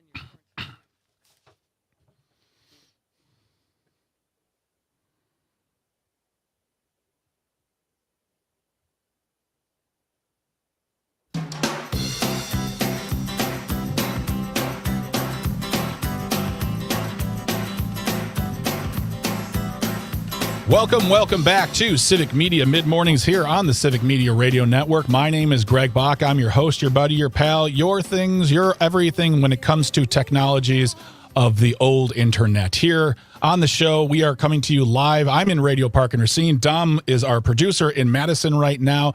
If you want to be part of the conversation, 855-752-4842, 855-75-CIVIC. You can leave a comment on the live stream. We are streaming on Facebook, YouTube, and the platform we still call Twitter. Still ahead, another edition of Take It or Leave It with senior producer Tucker. All things Super Bowl, maybe some Olympic talk. I don't know. It's all what Tucker's got planned for us. It's a cornucopia of surprise, if you will. Then a handy tip. I'm excited. Dom is very excited.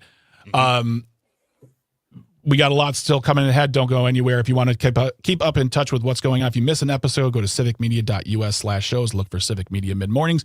You can download them right to your device, listen to them anytime you'd like, or listen to us live on the Civic Media app. Take us anywhere in the world. But we are back with our guest, Naomi Kritzer, who is a science fiction writer from St. Paul, Minnesota, but is also a political commentator, has been writing election guides to help people understand who is running for the seats in their community, as well as posts on social media on how people can help in and outside the community. And Naomi, that was, you came to us to talk about that, but we started talking about like so many cool things, including LiveJournal for gosh sakes. LiveJournal. But you've been posting on social media now about what's been going on and how people can help out. Talk more about that, would you? So, things in Minnesota are pretty bad right now and pretty hard. And people are very busy, overwhelmed. And when this started happening, when the surge in particular started happening, and suddenly there were, like, everywhere you turned, it seemed like there were like masked thugs kidnapping people out of their cars and then from bus stops and things like that. Minnesotans had already started organizing. There were classes, like starting last year, you could take classes on becoming what they call a legal observer or a constitutional observer, to just take video and find out people's names who are being taken so that lawyers can file habeas corpus petitions and all that. So lots of people have taken these classes and started organizing so that people could show up very quickly if ICE started dragging somebody out of their car or out of a school or whatever. And it was and also people have organized to provide food and other necessities to the folks who can't safely leave their homes right now.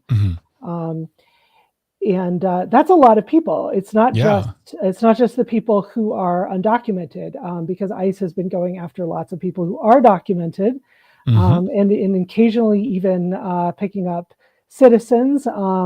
There have been multiple indigenous people who've been abducted and then later released, and they'll let you go if you're a citizen, but often they will they beat people up, they steal their stuff, routinely, like, keep their phones and sometimes their jewelry. It's absolute criminal gang behavior. Like, I don't know what else to call it.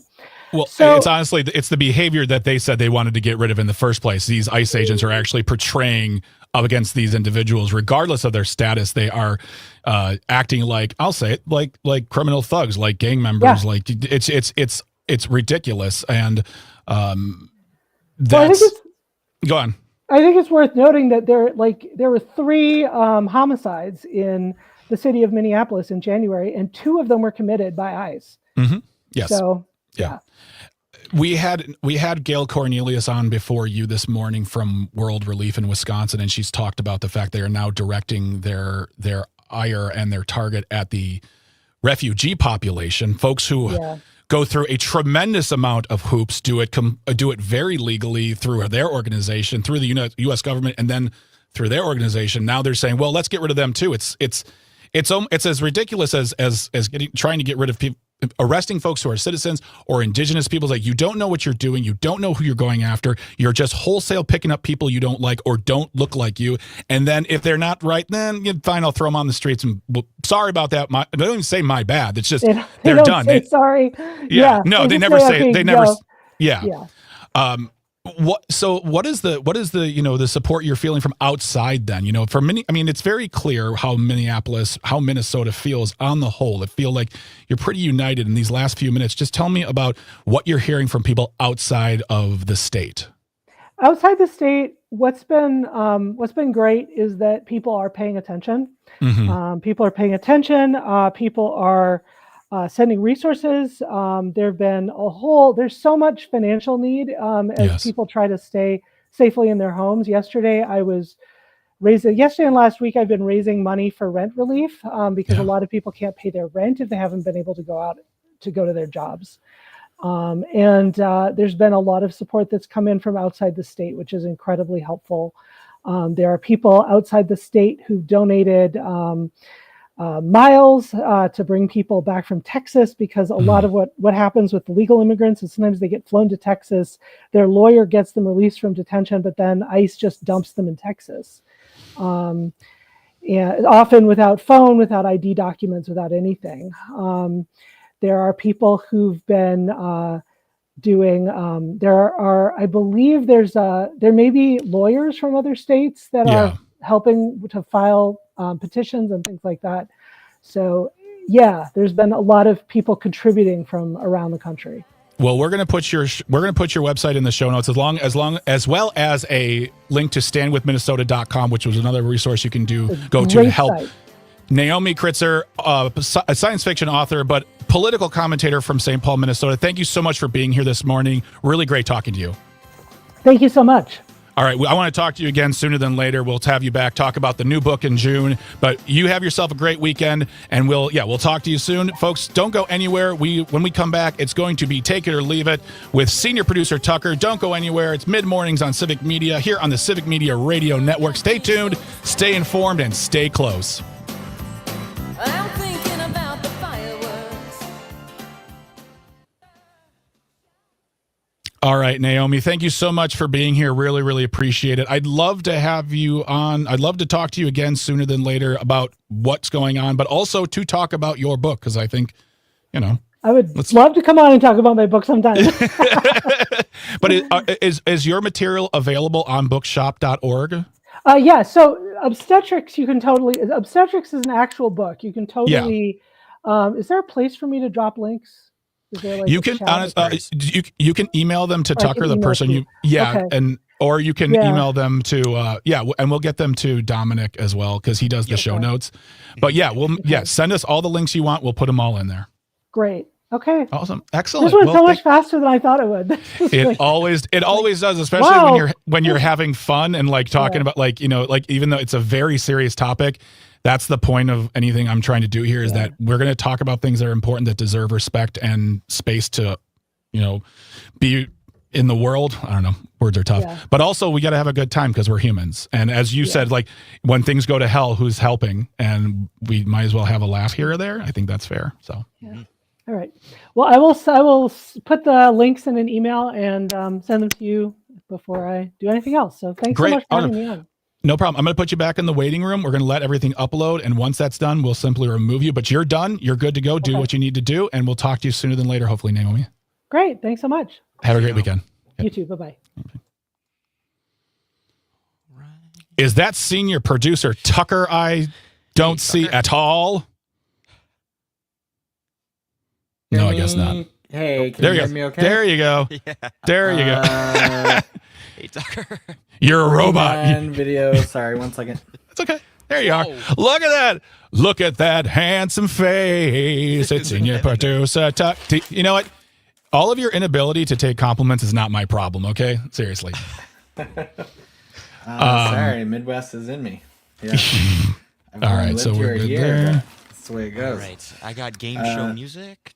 Wonderful. Yeah, and that. So, Tucker, I'm hearing an echo.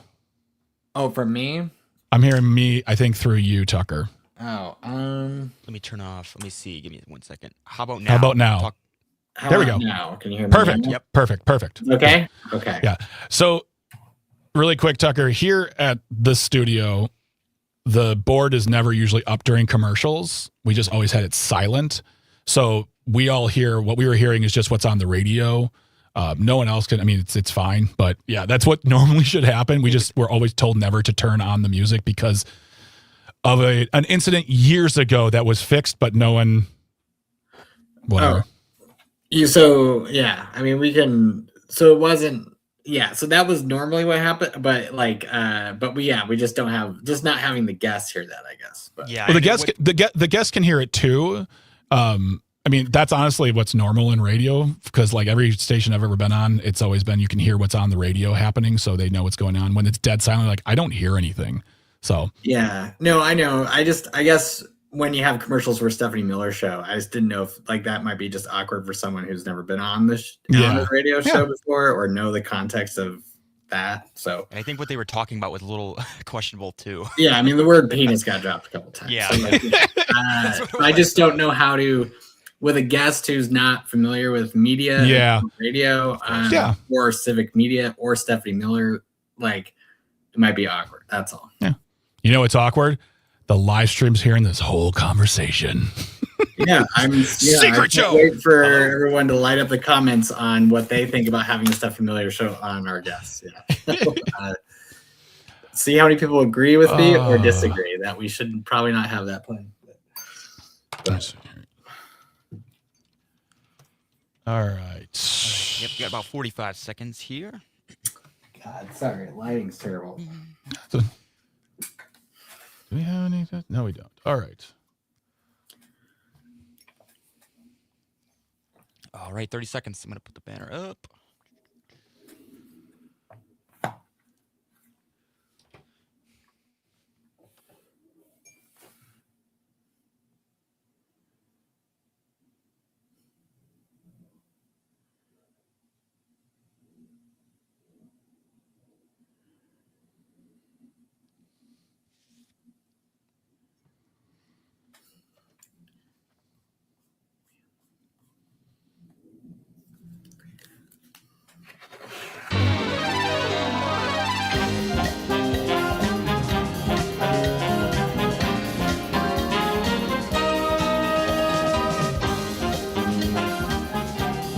Welcome back to Civic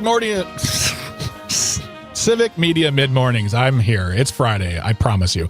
My name is Greg Bach. I'm your host, your buddy, your pal, your believer in all things traditional sports events, and you are joining us here on the Civic Media Radio Network. If you want to be part of the conversation, 855-752-4842, 855-75-CIVIC. Leave a comment on the live stream. We are streaming on Facebook, YouTube, and the platform we still call Twitter. Still ahead. A handy tip from Greg. Don't go anywhere. Still lots of programming here on the network. And if you ever want to catch up on what's going on, go to civicmedia.us/shows. Find the show of your choice. Find them all. You can download episodes, put them on your phone, put them on your device. Catch up, do your thing. Love to have you part of the talk, the fun, everything happening here. Now, it is Friday. It is 10:36, which means one thing and one thing only. It's our highly lauded, may have heard of, award-winning consideration eventually segment called Take It or Leave It. I thought we had music there. Darn it. All right. There we are. Aha. And it's Take It or Leave It with senior producer Tucker. Good morning, Tucker. How are you today? Hey, I'm good, Greg. Thanks for having me back on our award-winning segment here for the. We did win an award. We did win an award. I found out that we're also being given someone else's Nobel Peace Prize, so I'll take it. I won't leave it. Yeah, the 10-minute radio awards. That's what this is. Right Yes, here. exactly. All right. So this is the Handy Dandy Game Show where Tucker has a list of things he reads off to me. I say take it or leave it, and I tell you why. And we have a good time. So, Tucker, what do you have for us this morning? This is going to be Super Bowl and Olympic themed. So the Olympic Super themed take it or leave it edition. Super Olympics. Let's get out of the easy question out of the way. Patriots, take or leave. Do you have them winning? Wait, the Patriots? No, I say leave it. I don't think they're going to win. Based on our conversation with Paul Noonan on yesterday's show, I think it's the Seahawks' year.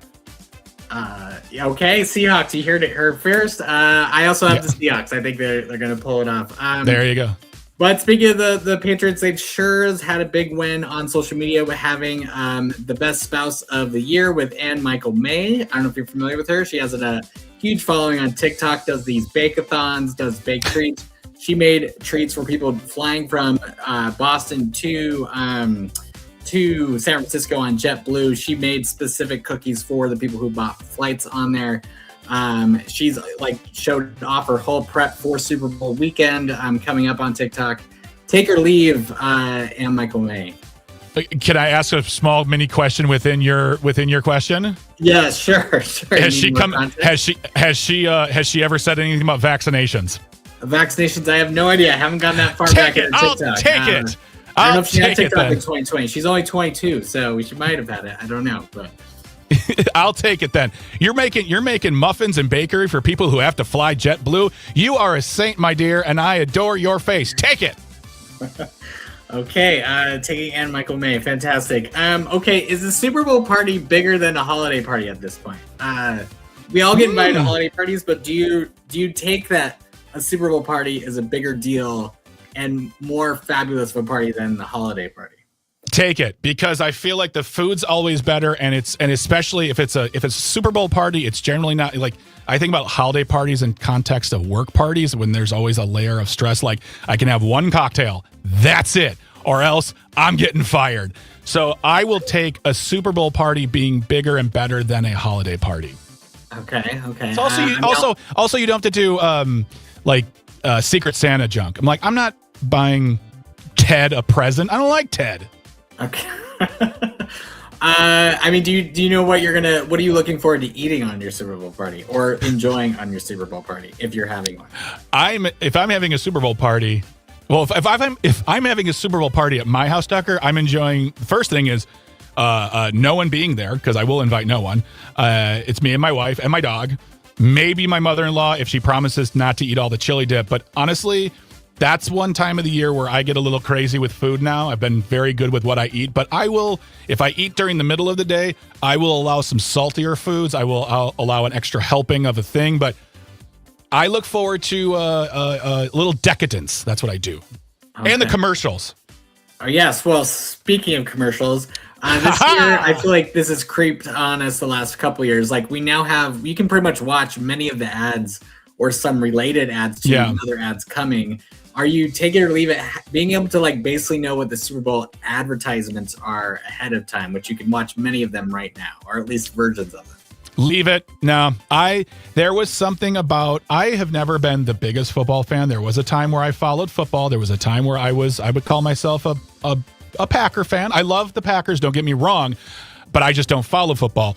But I would always watch the Super Bowl for the ads specifically, because you got to, it was all in the moment and we all shared that together. Now I feel like it's not as special as it was anymore. That's not cool. So I leave it. I want my ads in the moment. That's what I demand.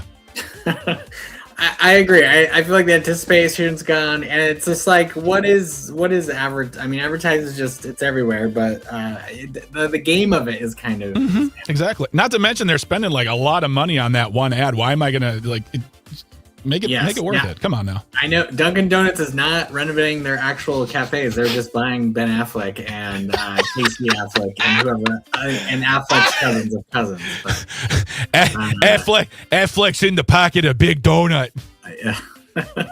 Yeah. Exactly. Okay, so moving on to, and by the way, you can see Uber Eats right now. Yeah. Oh, Tucker? We lost. I think we. No. Oh, no. Bud Light. You can they're all over the place on YouTube. If you hop on there. Okay. Well, I'll catch up because as you mentioned, they'll make like precursors or like there'll be more. I'll watch that stuff, but the commercials themselves, what they paid the money for, I feel like should only be available the day of, the moment of, and then afterwards, not before. Like, get me intrigued. Yes, absolutely.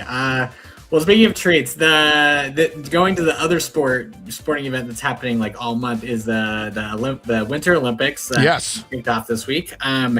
There is this Olympic Village that's getting a lot of attention. Only about 70 actual Olympic athletes will be there. Maybe 1,500 people will kind of rotate through it. As you've maybe heard, it's all across Italy. All the kind of locations of where it's happening. It's not happening in one city. Yeah. But the Olympic Village itself is in Milan. And it has lots of lovely features, a full cafeteria, this yoga hangout spot.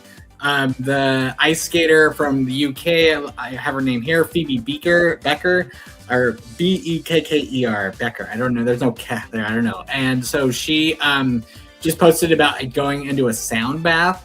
So I wanted to ask for athletes like doing sound baths or massages, yoga, maybe sound bath over there. Do you take or leave having a sound bath? Okay, first of all, I need to look. All right.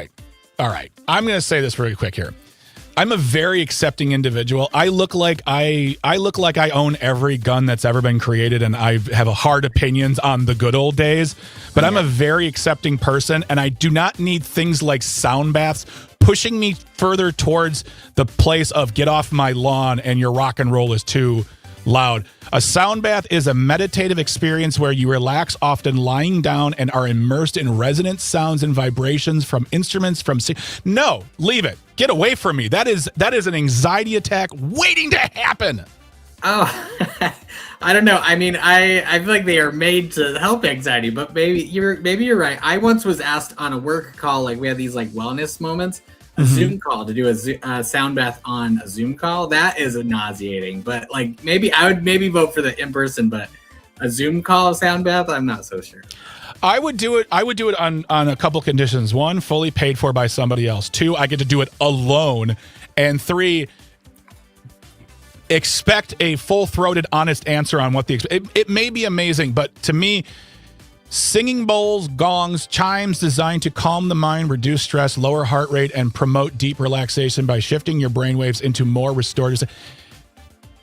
I mean, again, it reminds me of the time I did a float. I said to my friend, I'm like, I'll do it if you're paying for it. She said, go ahead. I'm like, I floated in salt water for 30 minutes. That was weird. So yeah, I would say leave it unless the company's paying for it. Okay, well, we'll look into that, and maybe we can do like a live show from the sound bath. Yeah, or at least get your thoughts post sound bath. Okay, all right, there we go. We'll work it out. I'm drawing up the email right after this. There you go. Okay, so now moving to with winter sports, right? Take or leave. Just winter sports. I've got two within this. Okay, all right, go ahead. Let's do with hockey. It's the first time in like 12 years or 14 years or something we've had pro players playing, like NHL level players playing for USA, Team USA. Take or leave having pro athletes that play in professional leagues to take a break to go play to do the Olympics. I say take it. And you know, when I was younger, the whole thing when I was alive for the Dream Team and people lost their minds about professional basketball players from the NBA playing. They were like, that's not fair. It's like, and I thought that was the same until someone told me that in other countries, all of those folks are also professional athletes as well. So like, really, we're just coming up to their level. It's just our level is way better. So I say yes, go for it. Team USA hockey, take it, do it. Okay. I love hockey. I enjoy hockey. Okay, we got two more. Snowboarding, take it or leave it. Are you watching snowboarding events? I will probably watch highlights, but I do like watching snowboarding. I think it's a very graceful, beautiful sport, and I always wanted to do it. There was many years I'm going to do it. For like 10 years, I said I'm going to do this, and then I never did. And now I'm like, if I look at a snow slope, I will break a hip. So I'm excited for those who do snowboard, and so I say take it. Okay. Well, maybe an encouragement. If you've been thinking about getting on the slopes this year, maybe go try it out. We're running out of months you can do it, so go try it. Perhaps we're also running out of snow. Yes, running out of absolutely. Well, okay. So Snoop Dogg, of course, is everywhere. Did I see? Maybe he's also going to perform, not like the halftime show, but he's going to have something to do with it or something. I don't know. I'm sure he'd probably just be there because they've said the check will clear at the Olympics. Wait, at the Olympics? Well, he's like the ambassador or whatever his official role is. I think it says he'll be at the Winter Olympics. Yes. Yeah. He'll be at Winter Olympics. I don't know about the Super Bowl this year, but he'll be at the Winter Olympics. He's already there. I think he's been there doing his ambassador work. Yeah. Do you take or leave Snoop Dogg as like the constant logo, it seems almost, for NBC or for any media project, basically, especially associated with sports? I'm going to put my personal opinions aside on this one. I'll say take it because I think people love him. They have a good time. I have opinions on Snoop Dogg. They're not very crazy, but okay. Fine. I'll take it. That's fine. Go ahead. Do your thing, Snoop Dogg. Get your check. Have your bag. Enjoy your life. Okay. Well, with the minute we have left, are you going to be watching? So are you watching the Super Bowl? Are you watching Olympics actively, Greg? That's just a general question. Not beyond. I'm going to check. I will check in with the Super Bowl for commercials. I will definitely be watching Bad Bunny, but also I will be watching the opening ceremonies tonight as well as checking in with sports. So I'll watch a little bit and we'll talk more about it. So.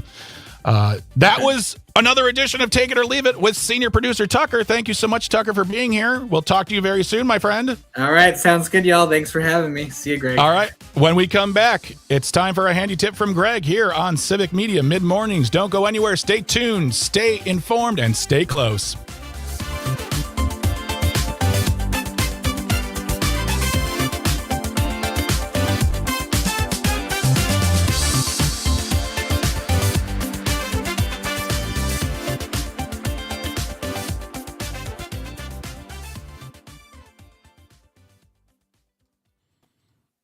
All right.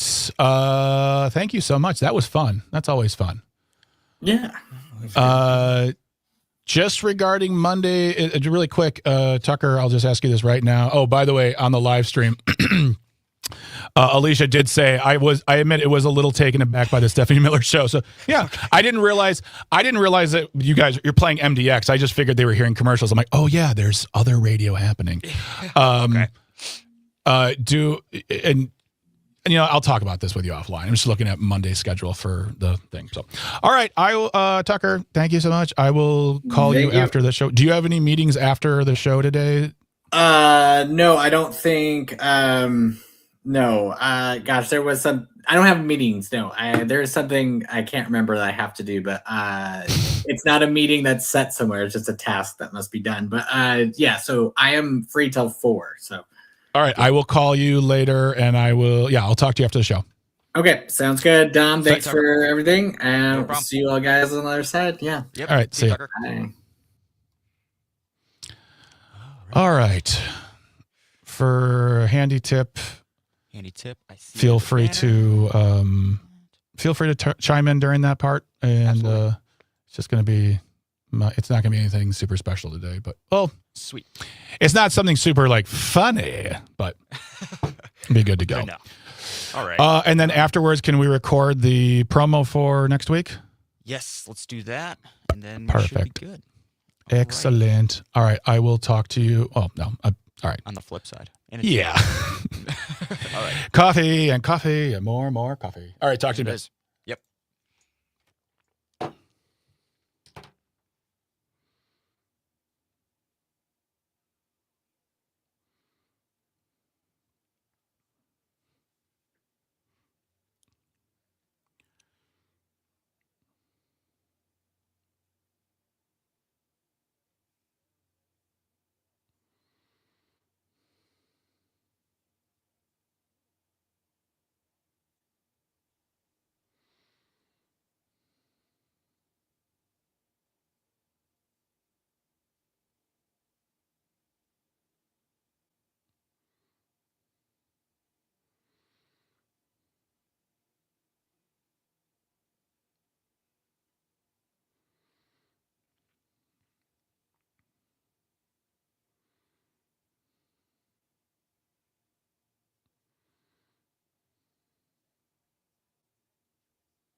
Welcome back to Mid-Mornings on Civic Media. My name is Greg Bach. I am your host, your buddy, your pal, your guy who's ready for you to have a great weekend. It's Friday. You're here with us. I appreciate you sharing time. If you ever want to be part of the conversation, 855-752-4842, 855-75-CIVIC. Leave a comment on the live stream. We are currently streaming on Facebook, YouTube, and the platform we still call Twitter. On Monday's show, we are talking to, let's see here, Samuel Liebert from Wisconsin State. He's the Wisconsin State Director of All Voting is Local. We're talking more about elections. I ain't going to shut up about it, Dom. It's 2026. It's the midterms. We got important elections on the ballot, and here's always a clarion call for everyone out there. It's nothing new. I've said it before. I will say it again. This is for our folks out there in Wisconsin, at least. And we'll talk more about this because I know some folks outside Wisconsin hear this as well. But if you want to find out more about what's happening on your ballot, what's happening on your election day, go to myvote.wi.org, .gov. I've said that website so many times. myvote.wi.gov. There you'll be able to put in your information, find out who represents you from the president down to the dog catcher. You can also find out what's on your ballot. You can, if you got a primary coming up, I probably can't request a ballot now. It's a little too late, but you can request one for the general election and then one for the fall primary as well as the general fall election as well. You can have those delivered to you, as we can still do that in this moment. But you can find out what's on your ballot too. We got questions on this upcoming ballot. And also, as we were talking about with Naomi, find out who's running for what positions in your government. Find out about these individuals. They are asking you for the job. Some of them are asking it for it back. Make sure they represent your values. You can do that by going to myvote.wi.gov. Also, you can register to vote there. If you haven't voted in a few years, like 4 years, you got to re-register. You can also find out if your registration is good, if your polling place has changed. Remember, we require ID in the state. I can't tell you why, and I do not agree with it, but you do need an ID, so make sure you take that with you as well. But myvote.wi.gov will have all the information you need and be part of the process. It is your community. They are going to make decisions that directly affect you, so they should have to work to get the job. myvote.wi.gov. Now it's time for a handy tip from Greg. Here we go. There we go. I'm sorry. I'm Tucker. Dom's in charge of the live stream. If you ever want to send me a tip, give me a tip. I'm fine with that advice. If you have someone out there you feel like deserves advice or a tip, something like that, or you have a show idea, guest idea, something like that, send it to greg.bach@civicmedia.us, greg.bach@civicmedia.us, and we'll find out and we'll work towards this together. Love having you part of the show. Here it says, Tim on the live stream says, don't forget state law allows you to have 3 hours off of work unpaid to vote. That is also true. You can get time off of work unpaid to vote. So you don't have to worry about that.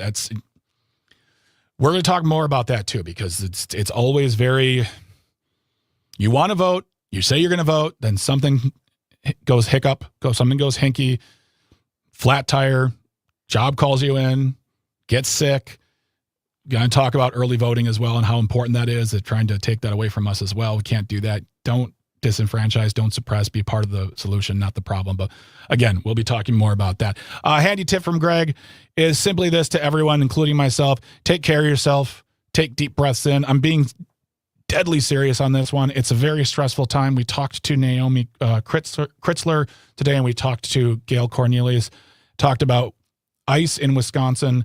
It can provide very stressful moments.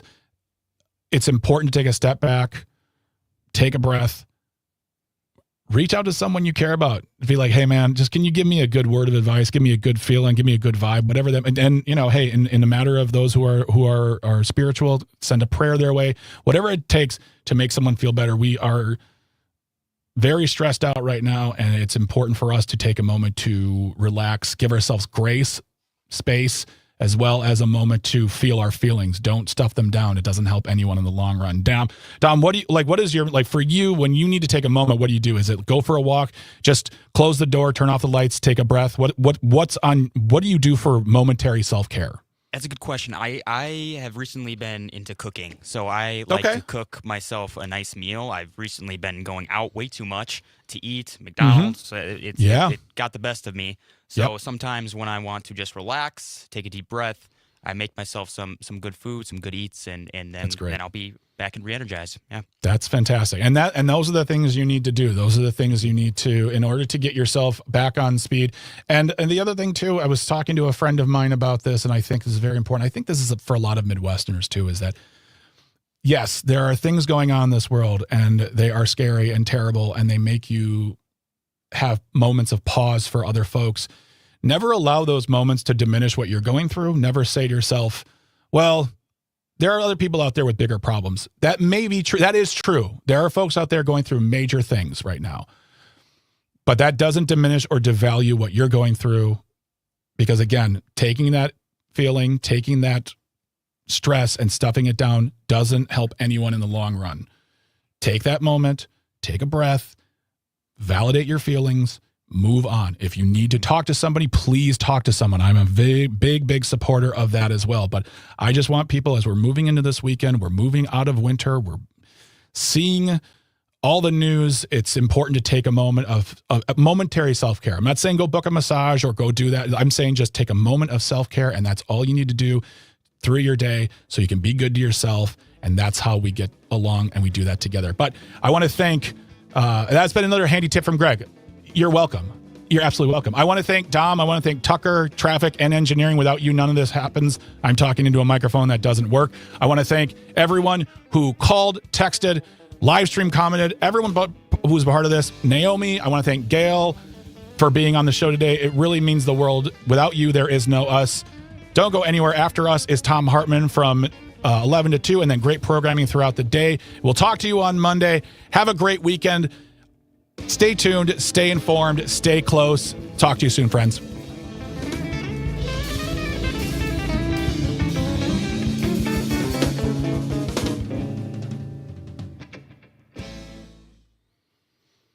All right, let's go ahead and end. Oh, you end the line. I'm stuck.